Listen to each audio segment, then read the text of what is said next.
Kaibigan?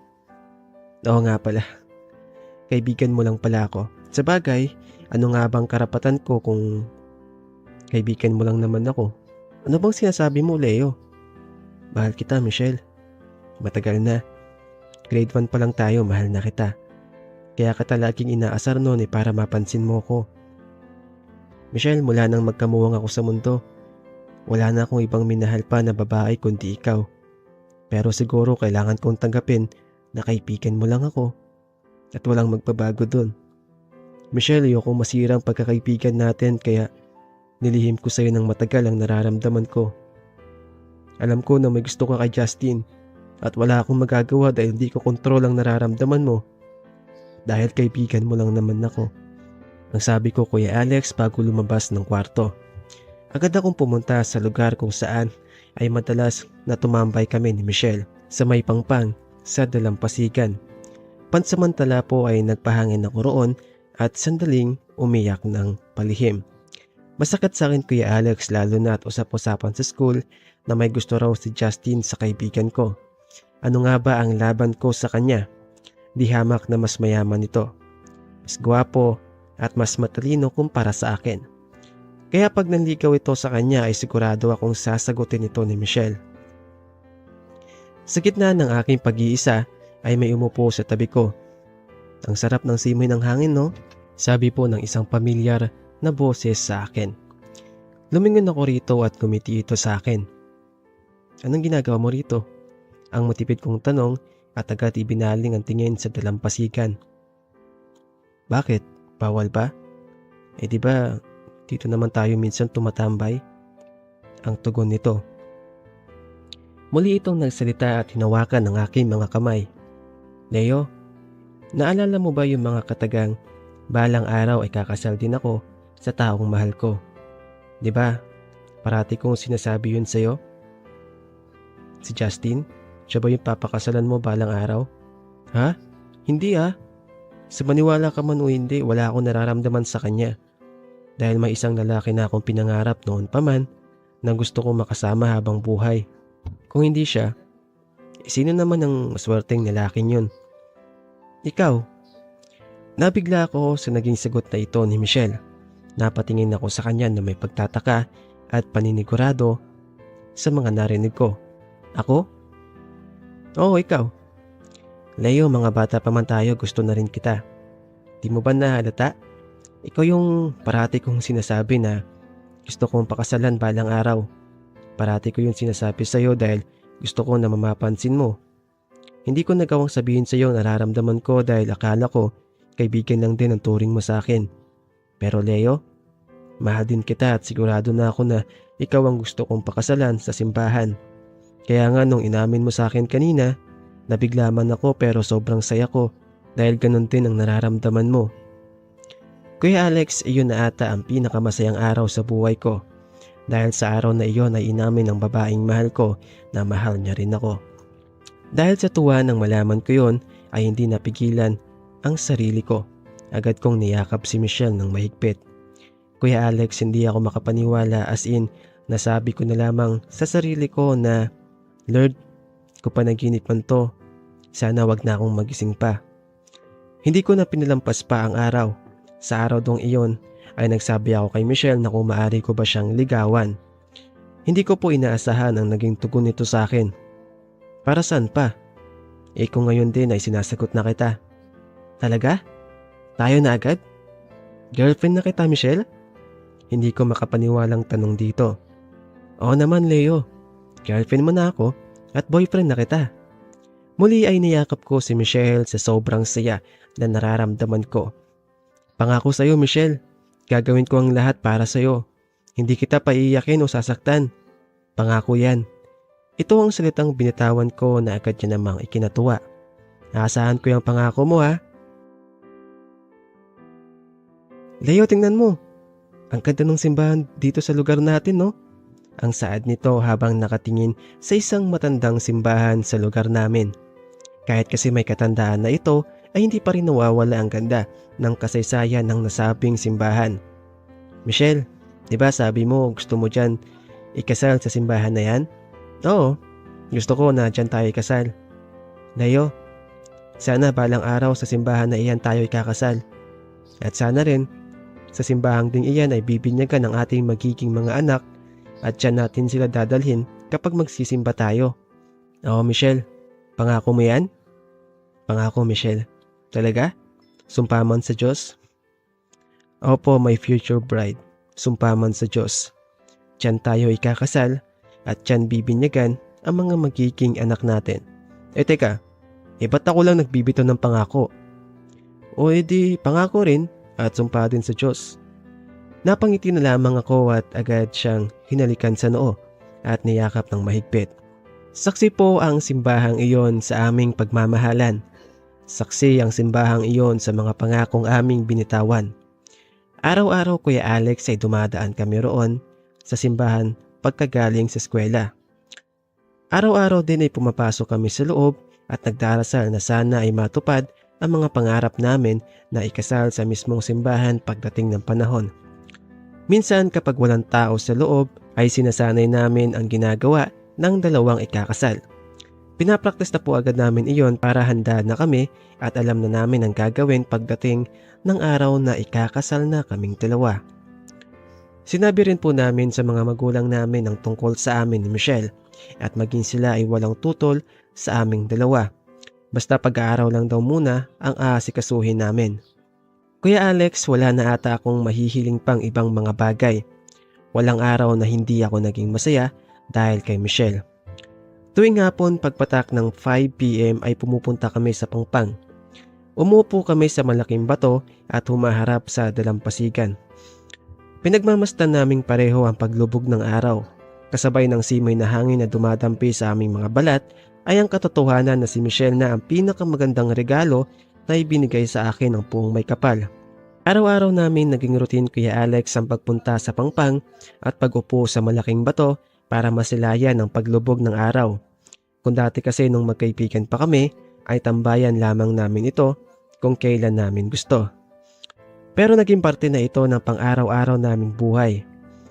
Basta't pagpatakpo ng 5 PM ay pumupunta na agad kami doon. Sinusundo ko siya sa kanilang bahay para sabay kaming dalawa na pumunta. Lumipas ang mga taon, dumating ang araw ng pagtatapos namin ng high school. Ang susunod na hakbang ay ang college. Hindi pa po na-implement ang K-12 ng mga panahong iyon, kaya hindi pa po kami nakaabot doon. Hindi po ako sigurado kung makakapag-college po ako. Dahil una ay masyadong malayo ang kolehiyo sa amin at may tuition fee. Pangalawa, wala po roon ang gusto kong kurso. Engineering. Gusto ko po kasing maging engineer, Kuya Alex. Bata pa lang po ako ay pangarap ko na ang maging engineer. Akala ko ay hindi ko na matutupad ang pangarap ko na maging engineer hanggang sa tumawag sa amin ang kapatid ng papa ko na nasa Maynila. Kinukuha ko nito para magbantay sa kanilang anak. Kapalit naman po nito ay ang pagpapaaral niya sa akin sa kahit anong kurso daw na gusto ko. Isa pong civil engineering ang kapatid ni Papa. Kaya naman nang malaman niya na gusto ko rin pong maging engineer ay hindi na ito nag-atubili pa na pag-aralin ako. Ayon kay Papa, hindi naging madali kay Tito Luis ang pag-abot nito sa kanyang pangarap. Naalala daw niya na sa kanilang magkakapatid ay tanging si Tito lamang ang porsigido sa pag-aaral. Kaya naman naging construction worker po ito, nagtitinda ng balot, tagahugas sa kantin at iba pa para lang masuportahan ang kanyang pag-aaral. Hangang-hanga po ako kay Tito Luis, Kuya Alex. Siya nga po ang naging isa sa mga dahilan kung bakit gusto kong maging civil engineer. Gusto kong maging kagaya niya. Kuya Alex, masayang-masaya ako na makakapag-aral ako sa Maynila at makukuha ko ang kursong gusto ko. Pero napalitan nito ng lungkot nang maalala ko si Michelle. Oo nga pala, paano na si Michelle kung sa Manila ako mag-aaral? Matutuwa kaya siya na makukuha ko ang kursong pinangarap ko o hindi dahil magkakahiwalay kami? Paano ko nga ba sasabihin sa kanya na ilang taon din kaming hindi magkikita? Paano na ang aming relasyon? Binala ko pong sabihin sa kanya ang tungkol sa pag-aaral ko sa Manila kapag andun kami sa Pangpang. Hinanda ko po noon ang magiging sagot niya. Sabi ko po noon na pag hindi siya pumayag na magkalayo kami ay hindi ko na po tatanggapin pa ang alok ng tiyo ko.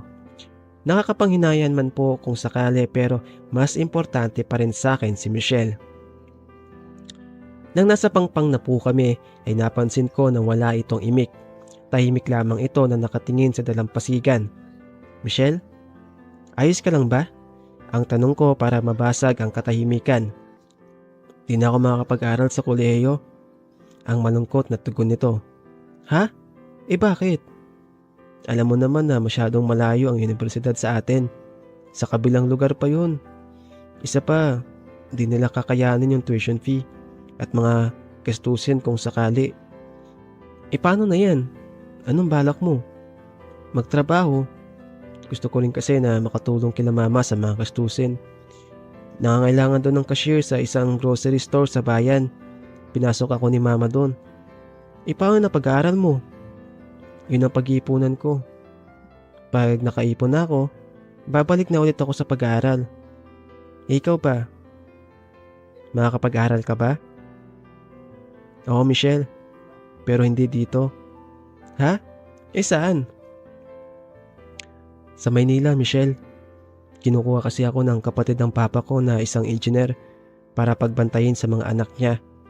Kapalit naman nun ay pag-aaralin niya ako sa kursong gusto ko. Michelle, alam mo naman na pangarap kong maging engineer. Kaya ito na yung pagkakataon ko na matupad yun.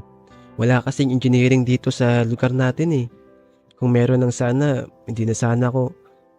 Naputo lang pagsasalita ko nang sumingit si Michelle. Tanggapin mo na, Leo. Diba pangarap mo yun? Kaya wag mo na sayangin yun. Bihira lang mabigyan ng kanyang oportunidad. Kaya pumayag ka na. Pero paano ka? Michelle, malulungkot ako ng sobra pag nagkalayo tayo. Andito pa rin naman ako eh. Distansya lang naman nating dalawang magbabago. Pero yung nararamdaman natin, hindi. Kahit na magkalayo tayo, magkakaroon pa rin naman tayo ng communication, diba? Pero iba pa rin yung kasama kita. Michelle, sabihin mo lang na ayaw mong malayo ako sa iyo at ngayon din ipapaalam ko sa kanila na hindi ko natatanggapin na pag-aaral sa Maynila. Leo, ano ka ba? Huwag kang ganyan. Maraming kabataan dito sa lugar natin ang naghahangad na makapag-aral sa Maynila. Pero hindi sila nabibigyan ng pagkakataon. Kaya bakit mo sasayangin yan? Ayaw kong maging dahilan para hindi mo maabot ang mga pangarap mo. Basta lagi mong tatandaan na hindi magbabago ang pagmamahal ko sa iyo kahit magkalayo man tayo. Saad nito, tsaka ako niyakap. Pangako, Michelle, babalik ako kahit anong mangyari. Pag naging engineer na ako, tutuparin ko yung pangako natin sa isa't isa na ikasal sa simbahan dito sa lugar natin. Pangako, mahal ko. Ikaw lang babaeng mamahalin ko. Kasabay nito ay ang paghalik ko sa kanyang mga labi. Naasahan ko yan, Leo. Hihintayin kita. Kuya Alex, natuloy po ang pagpunta ko sa Maynila. Pero bago iyon ay sinulit muna namin ni Michelle ang mga araw na magkasama kami. Lagi kaming magkasama. Lagi kaming magkasama sa pangpang ng 5 PM para abangan ang paglubog ng araw. Kami rin po ay pumupunta sa mga paborito naming pasyalan at naliligo sa dagat. Tuwing gabi rin ay sa bahay namin natutulog si Michelle. Magkatabi po kami sa kwarto ko. Wala naman pong mali siya sa mga magulang namin dahil may tiwala naman po sila sa aming dalawa na hindi pa namin gagawin ang mga bagay na ikakasira ng kanilang tiwala. At dumating na nga po ang araw ng pag-alis ko. Hinatid po ako nila inay sa sakayan ng bus. Isang araw po ang biyahe noon dahil nasa Visayas po ang aming lugar kaya kailangan pang sumakay ng barko. Bago ako sumakay ng bus ay niyakap ko muna ng mahigpit si Michelle. Umiyak pa ito habang yakap ako.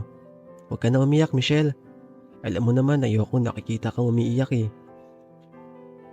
Siyempre, mamimiss kita ng sobra eh. Basta mag-iingat ka doon lagi ah. Saad nito bago kumawala sa pagkakayakap sa akin at pasimpleng pinunasan ng kanyang mga mata. Kaagad naman pong nagsabi ang konduktor ng bus na aalis na, kaya naman nagpaalam na ako sa kanya at sa mga magulang ko.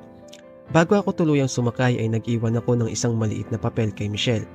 Inabot ko ito sa kanyang palad.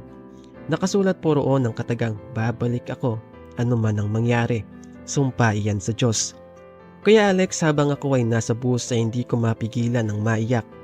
Ang iyak na iyon ay ang kanina ko pang pinipigilan para hindi makita ni Michelle. Nga pala Michelle, Na-receive mo na ba yung regalo ko sa'yo? Ah, oo nga pala. Teka, ano bang laman nito? Ba't di mo buksan para malaman mo? Sabihin mo na lang kasi. Surprise nga eh. Gusto ko na ikaw mismo magbukas niyan para malaman.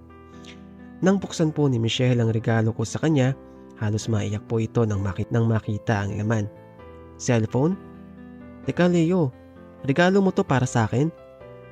Oo Michelle, para naman di ka na nakikihiram ng cellphone sa kaibigan mo. Para din araw-araw nakakapag-usap tayo. Maraming salamat Leo. Ang tuwang sabi nito habang pinupunasan ang luha sa kanyang mga mata. Napakabilis niya lamang talagang maiyak. Kuya Alex, makita ko lamang pong masaya si Michelle ay okay na ako. Napakaswerte ko na nagkaroon ako ng kasintahan na mapagmahal, maunawain at maalaga.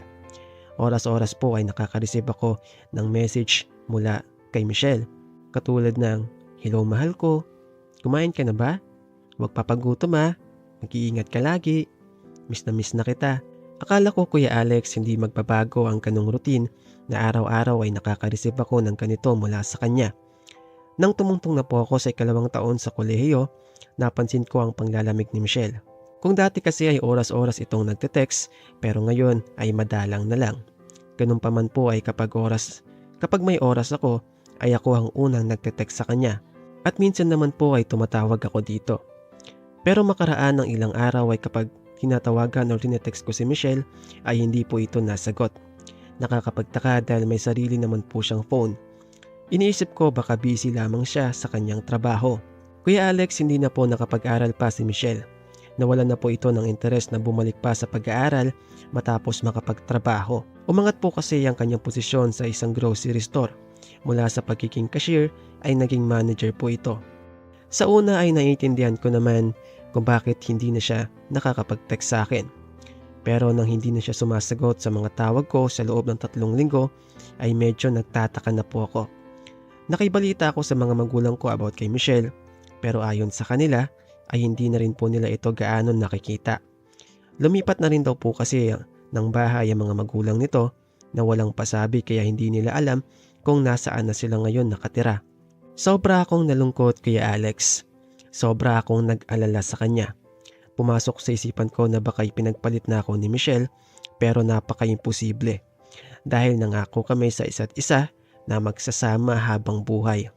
Gabi-gabi pong hindi ako makatulog. Gabi-gabi rin po na umiiyak ako dahil sa kanya. Naapektuhan na rin po ang pag-aaral ko at trabaho dahil dito. Minsan po ay nasisita ako ng aming proof dahil sa nakatulala lamang ako at para bang may iniisip. Paminsan-minsan ay nakasulyap lamang po ako sa may bintana. Kuya Alex, walang minuto na hindi ko tinitingnan ang aking cellphone. Inaasahan ko kasi natatawag si Michelle o magte-text, pero wala. Umabot pa ng ilang linggo ang hindi pagpaparamdam sa akin ni Michelle. Nakiusap po ako sa tito ko na kung maaari ay uuwi ako sa aming probinsya. Nagdahilan na lamang po ako na miss ko na mga magulang ko. Naiintindihan naman ni tito ang rason ko kaya naman binigyan niya ako ng pamasahe, pauwi at pabalik.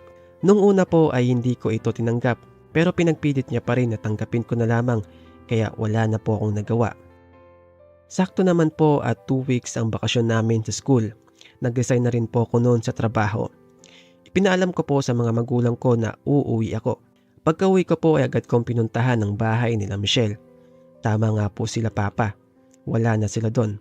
Nagtanong ako sa mga kapitbahay pero hindi nila alam kung nasaan na nga ba sila Michelle. Agad ko pong pinuntahan si Michelle sa kanyang pinagtatrabahuan sa pagbabakasakali na makita siya roon. Ilang oras po akong nag-antay sa labas hanggang sa may isang sasakyan po ang dumating. Mula roon ay lumabas ang isang pamilyar na lalaki, si Justin. Siya po yung mayamang kaklase namin dati na pinagseselosan ko noon pa man. Nagtago po ako para hindi ako makita nito. Pero nagimbal po ako Kuya Alex sa nakita ko.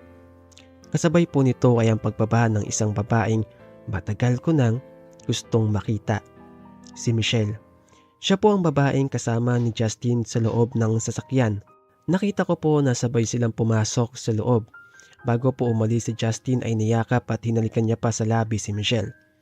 Kuya Alex, nadurog ng gusto ang damdamin ko. Tila ba gumuho ang masigla kong mundo. Ang babaeng pinakamamahal ko ay nakita ko na niyakap at hinalikan sa labi ng isang lalaking pinagsisilosan ko noong magkaibigan pa kami. Hindi ko na po namalayan pa ang dahan-dahang pagpatak ng mga luha sa aking mata. Kaya pala hindi na siya nagparamdam sa akin dahil may bago na palang nagpapasaya sa kanya. Paano na mga pangako namin sa isa't isa? Bakit? Bakit niya nagawa ito? Umalis na po agad ako sa lugar dala ng sakit na nasaksihan ko kanina. Hindi na po ako umuwi sa amin. Dumiretso na po agad ako sa pangpang na paborito naming tambayan noon at kung saan kami pumupunta pagka 5 PM para masilayan ang paglubok ng araw. Habang nakatingin ako sa mga alon sa dalampasigan ay bumalik sa akin ang nakaraan nung kami ay magkaibigan pa lamang. Hindi ko na po namalayan na ilang oras na pala akong nakaupo roon. Hindi ko na rin po namalayan ang oras. Papalapit na pala ang gabi. Ni hindi man lang po ako nakaramdam ng pagkagutom. Bigla po akong napatigil dahil sa wakas ay masusulyapan ko ng muli ang paglubog ng araw. Sayang nga lang at hindi ko kasama si Michelle. Habang nakatingin roon ay isang pamilyar na boses ang nagsalita na nagmumula sa aking likuran. Leo? Agad ko itong nilingon at nakita ko roon si Michelle. Baka sa kanyang mukha ang pagkagulat nang makita ako. Michelle? Agad ko siyang nilapitan at niyakap ng mahigpit. I miss you, Michelle. Sobrang tagal kong inantay ang pagkakataon na to. Ang mayakap muli ang pinakamamahal ko. Hindi ko po akalain nakakalas ito bigla sa pagkakayakap ko sa kanya. Para bang hindi niya ako na-miss. Leo, pasensya ka na. Pero ayoko na sa'yo. Ano? Michelle, ano bang sinasabi mo? Diba, bigla po naputol ang pagsasalita ko nang sumingit ito. May iba na akong mahal. Sa narinig ko pong ito ay mas lalong nagkuho ang mundo ko. Kuya Alex, may iba ka na? Michelle, bakit? Di ba nangako tayo sa isa't isa na walang bibitiw? Pero ba't ka bumitiw? Michelle, sumumpa tayo sa itaas na hindi tayo maghihiwalay at magsasama habang buhay. Pero Leo, ayoko na. Ayoko nang mag-antay pa sa'yo. Leo, tama sila. Baka pag inantay pa kita ay baka iwan mo lang ako sa ere. Iba talagang iniisip mo sa akin? Michelle, walang araw na hindi ka nawala sa isipan ko. Michelle, ikaw ang inspirasyon ko sa pag-aaral. Iniis ko na malayo sa iyo para sa katuparan ng mga pangarap natin. Ang ikasal sa simbahan at magkaroon ng maayos na buhay. Sorry Leo, pero buo nang desisyon ko na makipaghiwalay sa iyo. Pasensya ka na kung hindi ko nasabi agad. Nawala kasi yung phone na binigay mo sa akin kaya hindi na kita na-update pa. Isa pa, hindi ko na po pinatapos pa ang sasabihin nito. Dahil ba kay Justin? Pinagpalit mo na ba ako sa kanya? Leo, mabuti siyang tao. Noong mga panahon na nangungilila ako sa iyo, lagi siyang andyan para damayan ako. Siya ang nagparamdam sa akin na hindi ako nag-iisa. Siya ang naging sandalan ko pag nalulungkot ako. Pero di pa naman huli ang lahat, diba? Michelle, handa akong kalimutan ng lahat. Handa akong hindi bumalik ng Maynila para magkasama lang tayo. Michelle, ayusin natin to. Magsimula tayo ulit. Pero huli na ang lahat, Leo. Ikakasal na kami ni Justin. Kuya Alex, halos pagsaklobi ng langit at lupa ang nararamdaman ko nang marinig ko ang salitang ikakasal na kami. Nung manligaw siya sa akin, nung niligawan niya ako, nung una hindi ko yun tinanggap dahil mahal pa kita. Pero nung di niya ako sinukuan, nakita ko na mas magiging masaya ako sa piling niya. Nakakatiyak ako na mamahalin niya din ako gaya mo. Leo, bago ko siya sinagot, sinabi ko na sa mga magulang mo na sila na bahalang magsabi sa iyo na nakikipaghiwalay na ako. Nagulat ako, Kuya Lex, sa narinig ko. Alam na pala ng mga magulang ko. Dobleng sakit po ang nararamdaman ko nun. Halos sumabog na nga po ang puso ko sa sobrang sakit. Wala din pong tigil ang pag-iyak ko nun. Wala din pong tigil ang pag-iyak ko at pagmamakaawa sa kanya na wag niya akong iwan. Pero huli na ang lahat dahil sa makalawang linggo ay kakasal na po sila. Sinabi niya rin po sa akin na kaya siya bumalik sa aming tambayan ay para personal na magpaalam sa haring araw na naging saksi sa aming pagmamahalan. Naiintindihan ko naman po kung bakit di sinabi agad sa akin ng mga magulang ko. Ayaw lang siguro nila na mawala ang focus ko sa pag-aaral. Bago tuluyang maglaho ang aring araw ay kasabay din ng kanyang pamamaalam. Ito na ang huling beses na magtutungo ako rito. Leo, makakahanap ka rin ng babaeng mas higit kaysa sa akin. Yung babaeng mas mamahalin ka ng higit at babaeng nararapat para sa'yo. Maraming salamat sa magandang alaala na binigay mo. Sana sa araw ng kasal ko makapunta ka. Kahit hindi tayong dalawa ang haharap sa altar. Ito po ang kanyang huling sinabi bago tuluyang umalis. Kuya Alex, sobrang sakit man po sa part ko. Ang tuluyang pag-iwan sa akin sa ere ni Michelle ay naiintindihan ko naman. Siguro nga ay sobrang naging pagkukulang ko sa kanya. Bakit ko pa kasi mas pinili ang pangarap ko na maging engineer? Sana nagstay na lamang ako sa kanyang tabi. Ganun pa man ay nangyari na po iyon. Ang magagawa ko na lamang ay maging masaya para sa kanya. Kahit sobrang sakit ay kailangan kong tanggapin ang katotohanan na ang babaeng kasama kong sumumpa sa simbahan at sa puong may kapal na magsasama habang buhay ay hindi para sa akin.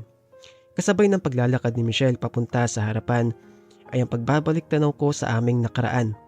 Si Justin na nasa harapan para abutin ng kanyang kamay patungo sa altar. Dapat ako yun, pero wala eh. Ganun talaga. Masaya po ako para sa babaeng mahal ko kahit may kirot sa puso ko. Habang pinagmamasdan ko sila na papalapit sa altar, hindi ko mapigilan ang patuloy na pagdaloy ng mga luha sa aking mga mata. Buti na lamang at may dala akong panyo para mapunasan ito. You may now kiss the bride. Pagkatapos nito ay ang palakpakan mula sa mga taong naroon sa simbahan. Sila ay ganap na pong mag-asawa. Siyempre hindi po nawala roon ang palakpak mula sa akin. Masaya ako na natupad ni Michelle ang pangarap niya na ikasal sa mismong simbahan sa lugar namin. Hindi nga lang po ako ang lalaking pinakasalan niya, pero ganun pa man ay masaya pa rin po ako. Nauna na po akong lumabas ng simbahan. Hindi ko na po kaya na makita pa ng iba, lalong-lalo na si Michelle ang pag-iyak ko. Dahil kanina ko pa po kasi pinipigilan ang mga luha na nais ng pumatak. Bago po ako tuluyang umalis sa lugar na yon ay ang pagbabalik tanaw sa mga alaala ng nakaraan. Pero oras na para kalimutan at bumalik ng Maynila para ipagpatuloy ang aking pag-aaral. Kuya Alex, andito po ako ngayon sa Pangpang. Nakaupo sa malaking bato at nakasulyap sa dalampasigan. Inaantay ko po ang paglubog ng araw. Habang nakaupo ako ay sinusulat ko po ang kwentong ito. Hindi ko po nakakalimutan ang pangako ko kay Michelle nung nasa high school pa kami na kahit anong mangyari ay babalik ako sa lugar na to, lalong-lalo na sa Pangpang na puno ng alaala naming dalawa. Kuya Alex, isa na po akong ganap na engineer at taon-taon ay umuwi ako rito.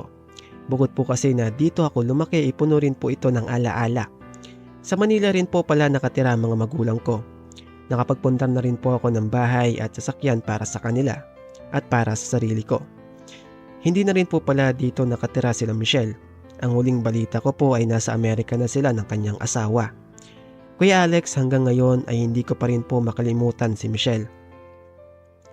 Gusto ko man po na isara na ang libro naming dalawa at magsimula ng bagong chapter ay hindi ko po magawa. Hindi pa rin po kasi nawala ang pagmamahal ko sa kanya. Hanggang ngayon ay siya pa rin po ang tinitibok ng puso ko. Hindi ko po magawa na magmahal ng iba dahil si Michelle lamang po talaga ang gusto kong makasama. Kuya Alex, hanggang dito na lamang po ang kwentong ito at sana ay mabasa nyo. Ngayon din ay official ko na pong sinasara ang chapter naming dalawa. Kahit na di ko pa man magawa na magsimula sa bagong chapter ng buhay ko kasama ang ibang babae, pero naniniwala ako na darating ang araw na may makikilala akong babae na makakasama ko sa bagong chapter ng buhay ko. God bless po sa inyo. Nagmamahal, Engineer Leo. Tunay na masarap sa pakiramdam na makasama mo ang babaeng mahal mo. Pero kung di talaga siya ang para sa'yo, ay kailangan mo na itong kalimutan at magsimula muli ng bagong yugto. Kahit mahirap na kalimutan ang mga taong minahal natin, pero tandaan natin na may tunay na inilaan ang may kapal para sa atin. Maraming salamat mga kaparing sa inyong pakikinig at huwag kalimutang mag-subscribe sa ating YouTube channel. Muli, ako ang inyong Kuya Alex, naghahatid sa inyo ng mga sariwang kwento. Muli, ako po ang inyong Kuya Alex. Maraming salamat po sa inyo.